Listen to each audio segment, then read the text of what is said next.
Which EB-5 investors' I-829 petitions will be approved if the project fails to create the necessary number of jobs? In regional center investments, multiple investors' funds are pooled together into one EB-5 project. This method offers several advantages, particularly with job creation. Since EB-5 capital in a regional center project tends to compose a small portion of the total project capital, this pooled approach often results in a large job cushion.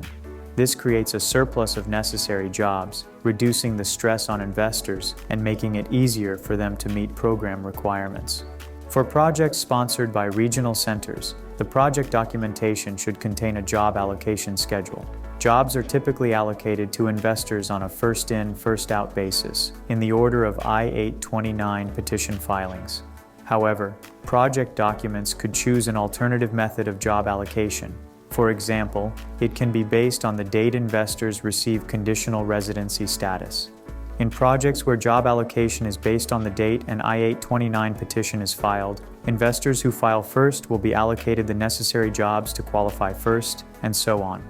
If an EB-5 project has not created enough jobs for all investors, those who file Form I-829 later on will not be able to qualify for permanent resident status.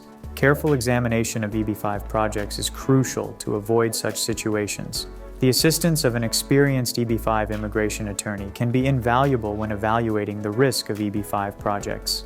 If a project fails to create enough jobs by the I-829 stage, United States Citizenship and Immigration Services, USCIS, offers some flexibility to investors.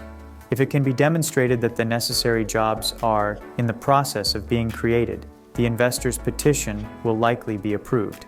However, these jobs must be created within a reasonable period after filing Form I-829. When determining the reasonable period, USCIS will consider any information the petitioner has to offer.